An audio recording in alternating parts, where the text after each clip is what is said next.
Hello, Professor Bright here. Welcome back to the Sunless Skies, where everything is fine, except for the fact that we killed 2 captains in a single episode. But besides that, we are doing pretty well. We have less sovereigns than we started with, and fewer resources. But, counterpoint... Wait, I forgot to sell port report. But counterpoint, as I was saying, we have opportunities we can't fulfill. Look, there's really no good came from last episode. We tried to save Griffiths, we failed, possibly due to my own inability to properly deal with terror, and, well...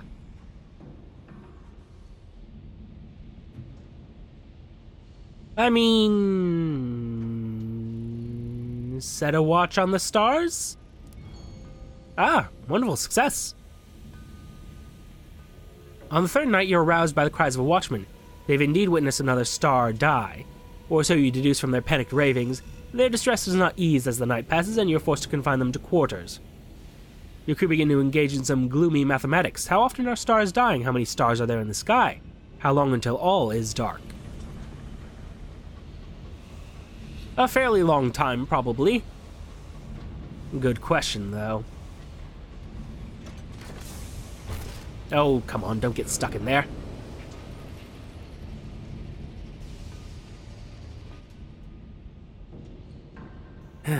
These folks.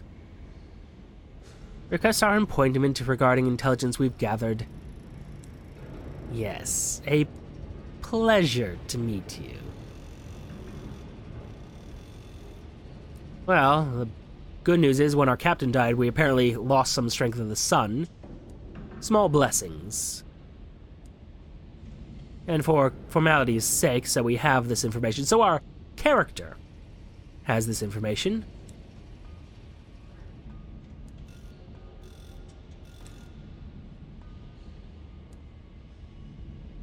Yes, all the unpleasantness of the Ministry of Public Decency. Toodaloo, you. The Office of Works.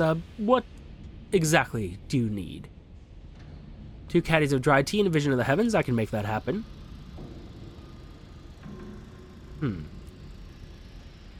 And the Royal Horological Office? Speak to them. Let's see if we can gain that license once again. Inquire about employment, of course.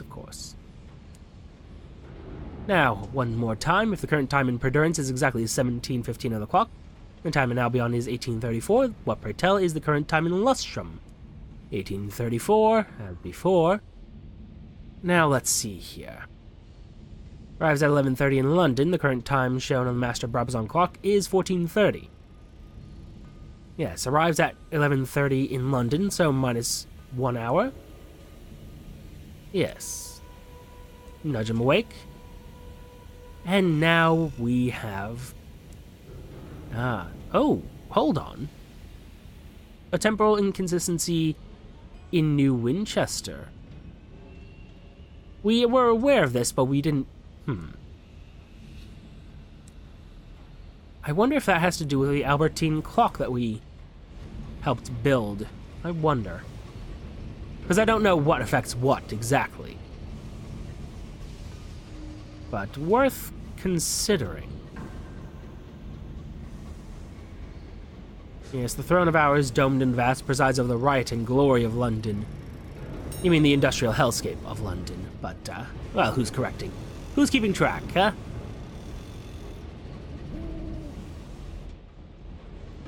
And how dare we correct her enduring majesty? Oh, coffee. Would not mind a stop there, but sadly that is not to be. At least not today. At some future date, perhaps. Also going to be keeping a more focused eye on our terror situation, hopefully. Oh, no. Hit the wrong button there. Wanted to continue moving forward. into the less maintained parts of London. Curious thing, I wonder why they abandoned these sections of London. Because they are clearly abandoned. But why?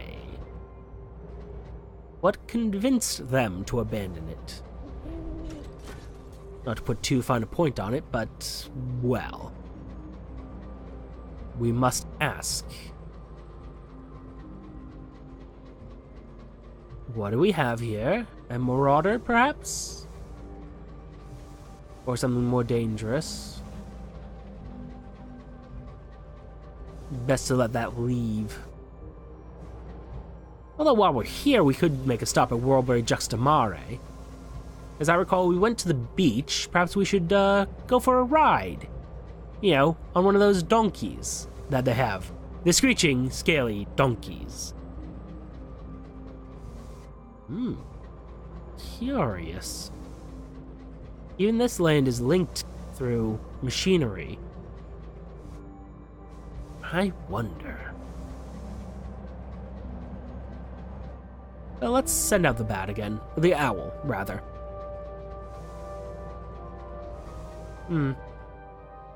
Was kind of hoping you would discover something useful, but sadly that was not to be.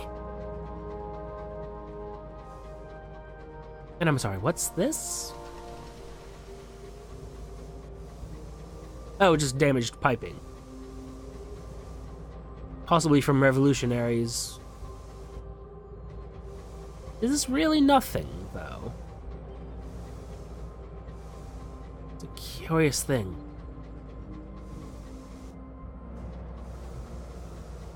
Send out the owl. Because, I mean, look at this. All these ashes. And apparently something delectable? Something to crave.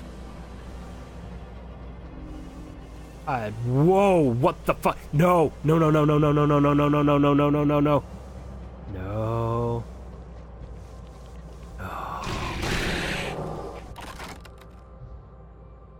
Okay, well, that was unpleasant. Gain sovereigns? Did I lose terror or gain terror? Because, yep, we gained terror. Good, I was hoping.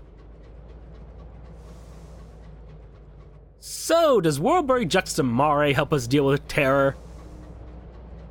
Also, side note, there are giant flukes with eyes.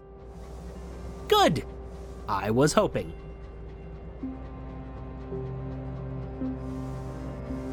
This is exactly what I was hoping for.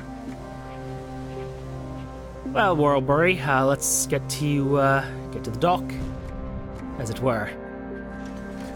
Yes, sorry, I thought you were solid for a minute there, but you weren't. Well, I very well may have killed this captain. And I feel bad about that. Feel real bad. But, oh well. We will get these, cage catches. Apparently they're worth a fair amount of money. And, well, let's go to Worlebury. The mists of Worlebury. Fog rises from below, seeping through the wooden slats of the dock. The crowds waiting in the queue begin to sing a watery, ululating tone of no discernible melody. Many of those queuing are unsettled by the mist. A few are frantic with terror. This will be a good recruitment opportunity. Join the Song of the Mists. It rises from the crowd, spreading slowly. Ah, perfect. The song spills from your lips. There are no words in it, but as your voice rises with the others, there is a sense of belonging. Gradually, the mists ebb, the song stills. A woman exclaims with joy and holds up her right hand. The mists have left her a gift, a pink new finger sprouting beside her thumb. Oh no! This place is evil! It's mutating people! Good! I was hoping for this. And yes, let's get our free trip through a finely tailored coat, please. Por favor. I'm sorry, forbidden language here. Our port report, of course, of course. But now, we've been to the beach. Wander onwards. Nothing here catches your eye. Worlebury Juxtamari is precisely like every other weekend destination, shabbier than advertised, and bristling with ways to spend more money than intended. I mean, with only 3 sovereigns to spend, no trip to Worlebury's complete without a donkey ride, a man in a candy-striped suit bellows, while his donkey drools a string of iridescent tumors. How can you resist? It takes you a minute, but you eventually adapt to your donkey's stilted gait. Halfway through the experience, the beast shucks its limbs, begins undulating smoothly instead along the sand. How fortunate!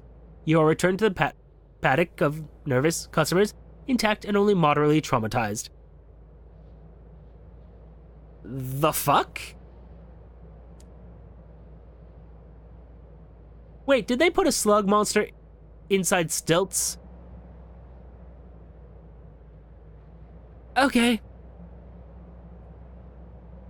Yes, how fortunate. I mean, let's keep wandering. You know what? Let's stop at a charming tea room. Sounds lovely. Tea is always a good idea. In a universe of horrors, tea is never wrong. Okay. The cafe throngs with well-coiffed geriatrics, their raiments quaintly anachronistic. You acquire a lemon meringue tart and some hibiscus tea, both fabulous, and retreat to a plush chair, where you spend the afternoon eavesdropping on a couple arguing furiously with shimmering ghosts. It appears traditional for patrons here to abscond with a piece of crockery, a mug, a delicate teacup, a saucer, whatever best reminds them of the tea room. As such, you do the same. No reason to be impolite. I've become scruffy, unfortunately. Ponder that strange, unearthly taste. A residue persists from that last cup of tea, a flavor like roasted chestnuts in the color blue, like absinthe brewed in the belly of a star. I mean, of course, we must. But sadly, we made such great progress, and we undid it all. The sour tang of that last sip resides in your palate, in the oily coating on your tongue. It is like, but entirely dissimilar to the more familiar teas of London. Earl Grey, then. It's time to be elsewhere. Leave swiftly. Oh. I could go back, and I do need to deal with my terror situation, so perhaps...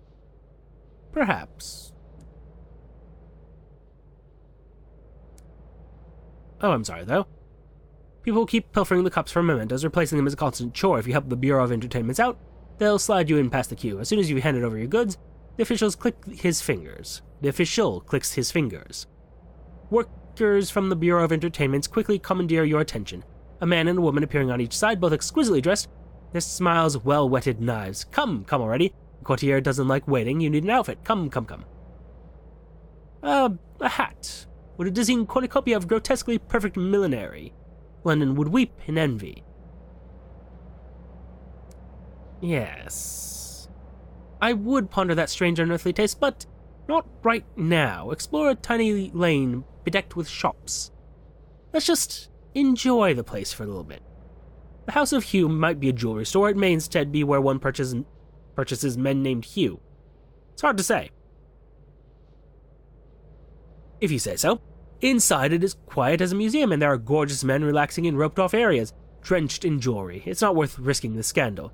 You gab with a pink-cheeked mother instead. I mean... The lanes do not appear as advertised, but for all their sins, that one is the least phantasmagoric. Success. Undid some of our work, but... It's most likely the smiles, maybe carnivore expressions, syrupy and gleaming, faultless mirrors of the courtier's dazzling grin.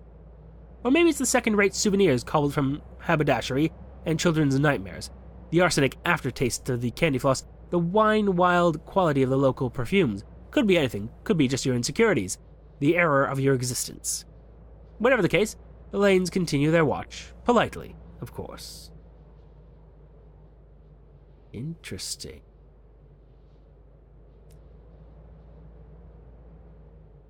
I'd have more hearts, but no, stop at a charming tea room. We do love tea. Tea is wonderful. And what about a visit to the beach, of course, of course. Oh? See out the stained glass aristocrats. This is a beach, of course it's a beach. What else could it be? It's a stretch of pale particulates and roiling mists. The air smells of salt and things that mummified in the sun, of cinnamon and licorice. It's pebbles and grains of blue glass, tendrils of something curious and organic, worm-like growths tufting through the sediment. This is exactly what beaches are. Of course, of course. Rich totter around the port sneering, their eyes are an affectation, a mimicry of the mist change done to long-term port workers. If you convince them you're their peer, they'll help to pare the lies away. Rich being... Rich totter around the port sneering. Rich individuals? Aristocrats. Okay. I'm curious about this. Seeing with new eyes, a giggling crush of aristocrats stand waiting by the water, their stained glass eyes incandescent. Sea glass, they say when you ask, hand gathered in the mists, hand inserted by specialists. Your gossip makes them shriek with laughter. When they've finished relishing another's misfortune, they take you by the arms and legs, one with more delicacy than you'd expect, peel your eyelids apart. Someone gently whispers, "This will only hurt a little. It is a lie." When the tears finally stop flowing, you can see more clearly. The port's naive attempts to be anything but what it is. Oh. Return to Worlebury Juxtamare's arcade.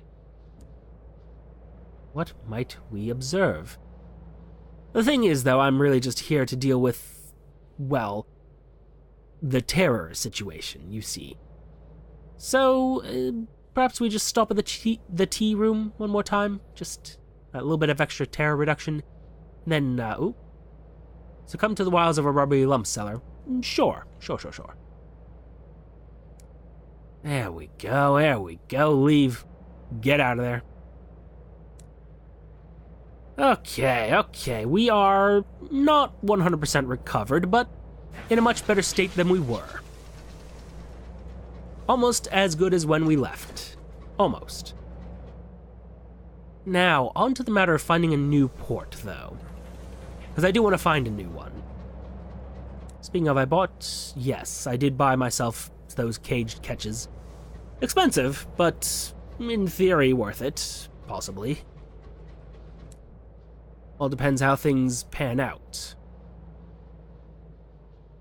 And we have space. We have plenty of space for new things. It'll be fine. Probably will be fine. I say that and I doubt the words I say. But onwards nonetheless. Ah, dear. I mean, here's the thing. At the end of the day, he's already survived longer than his predecessor, so good for us. You're, not the worst captain we've had. You know, for what that's worth. Of course, we haven't had that many captains. I think we're at 5? Sorry, I couldn't keep track. 4 captains. You're number 3 in terms of longevity. Yes, about that. How about some more brandy? How do you like that? Yeah, just take the brandy. Thank you. The prospect of brandy provokes a ragged cheer. Soon the crew have rosy faces and broad smiles. Your locomotive resounds to a lusty, if approximate, rendition of how the sailors lost their Z's. No one looks out of the windows, though. No one looks at the stars.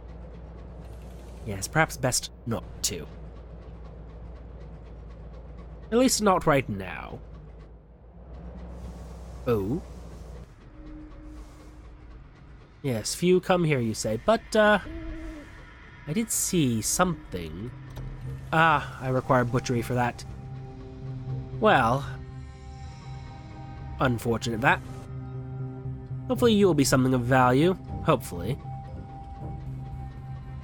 I know, our supply situation is not great. I think I do need to kill you, I'm sorry. Your existence is awful. Your existence is a threat.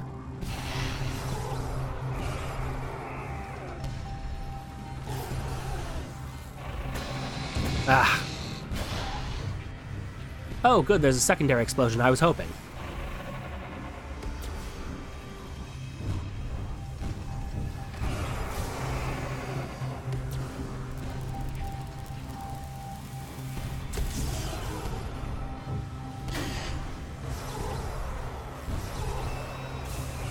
Ah. It didn't quite hit me. But it's still damaging me.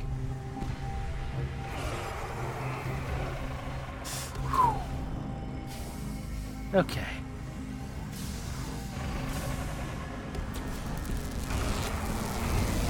Haha! Success. The Scornfluke is dead. Okay, the gelatinous flesh spasms, the broken spines rattle. Its piping grows doleful. The fluke is dying. Ooh. Gain terror, though.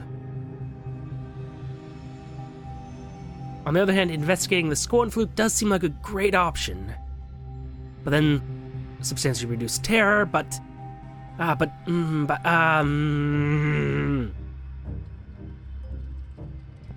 Give me your insight. Drag the remnants of its victims off its spines, collect their shattered treasures. Ah, beautiful success. And only one terror, perfect. Its unhuman music rages and sobs. The polyphonic scream brings your crew to a shuddering tears. Discipline keeps them working. They are careful to maintain distance from the oozing gray exudate. In abrupt silence, the remains liquefy and dissipate. Any artifacts remaining are too tainted to gather. Still, I will take what we gained. It was valuable. Although I will not be fighting anything else. Everything else we run from. In fact, I think we replace this Bedivere with a different locomotive. It's a... well, It feels too slow, is the problem. Of course, one should make decisions based on feelings. Cold, hard facts. Perhaps more valuable here.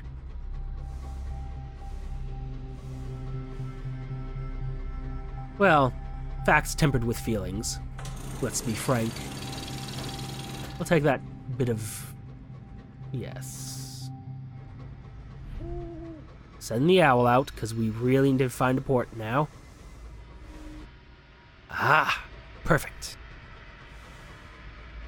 And unless I am much mistaken, this should be the Avid Horizon. It has the right climate for that. I see, he says. But first we gain the hours, and then we go to the Avid Horizon, yes? What's the hold situation?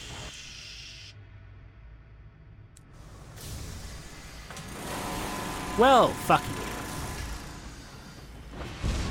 Really? You're gonna be hostile? Really? Really, my friend? Do you know the work I've done for the Tackities?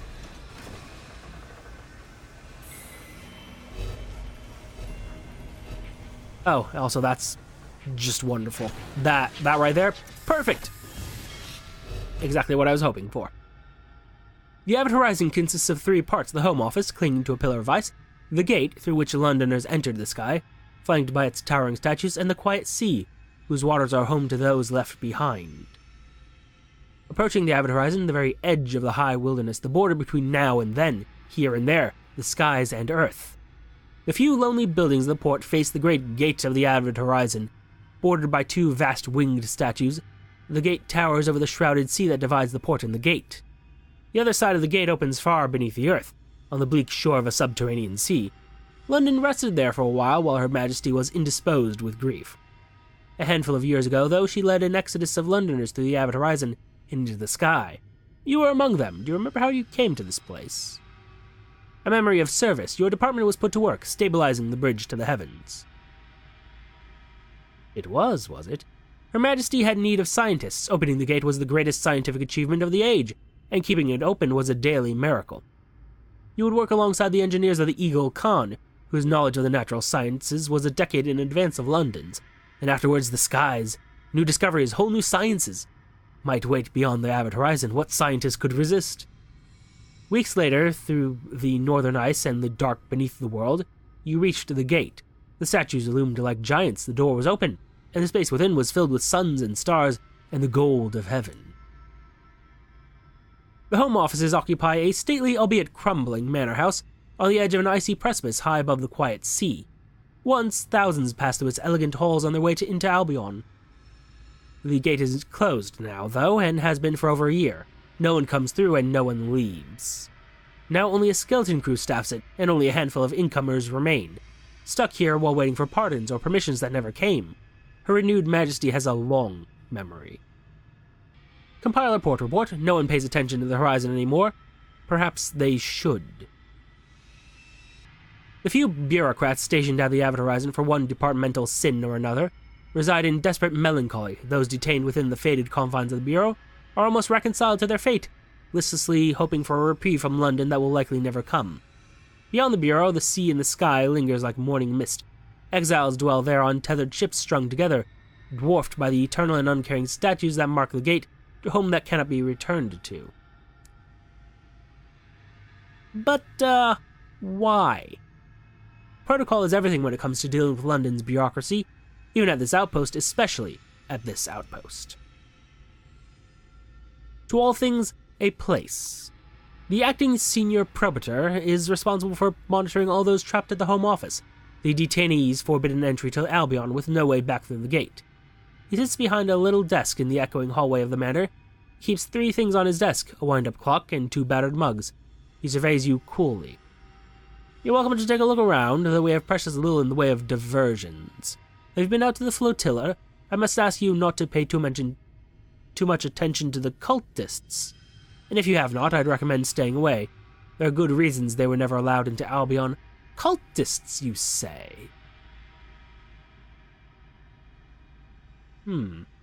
Oh?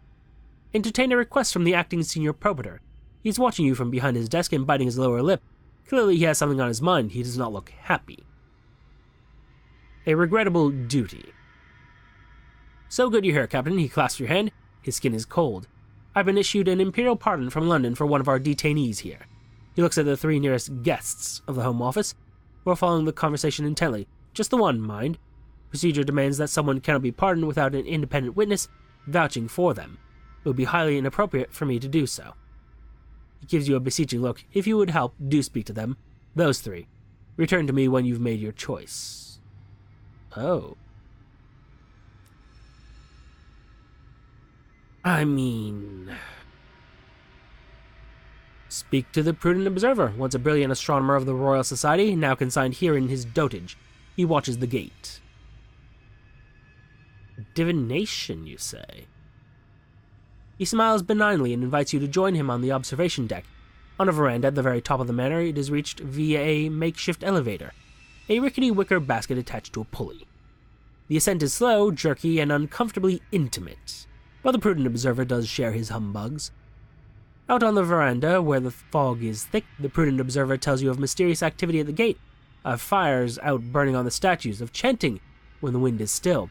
No one emerges from the gate anymore, and no one who enters the gate from this side ever returns.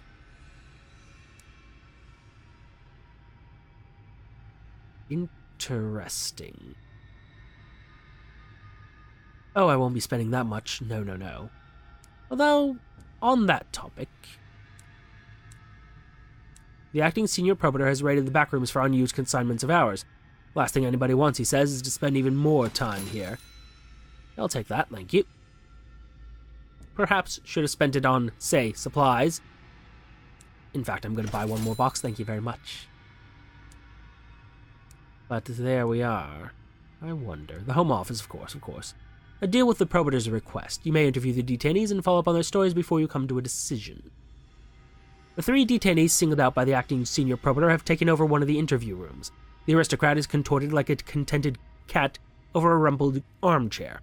The courtier sits on the windowsill, a cup of tea rattling in her hands. The nun occupies a stiff-backed chair, is reading something decidedly ungodly.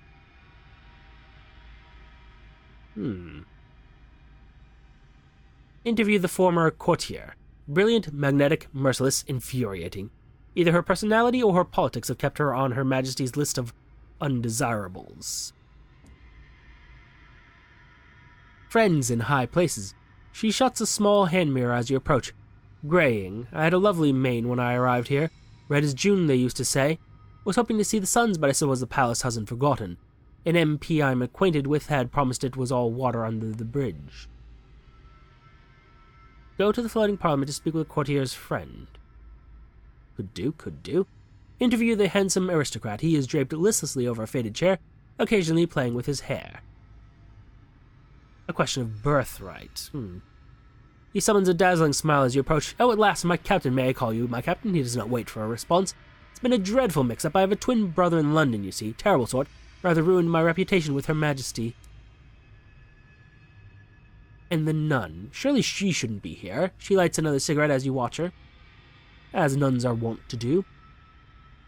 Waiting sister. She looks down her cigarette at you and sighs. If I could have gone home by now, I would have. Nothing worth this much bloody waiting. Pardon my imperial. I was going to stay in a convent in the mausoleum, but that's been bead now? Botched? I don't know what that means.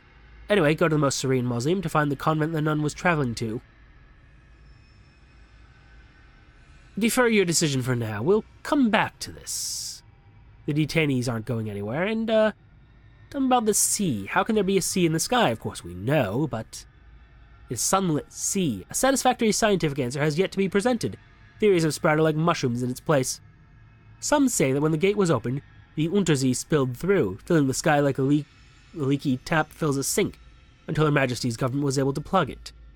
Others believe the sea to be variously the effluvia of the murdered sun, amniotic fluid to support the generation of a new sun, the fault of the Royal Society, an industrial accident covered up by one of the work worlds, the tears of Her renewed Majesty for her dead prince.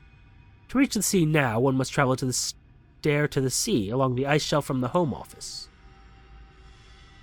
Ooh. A curious place.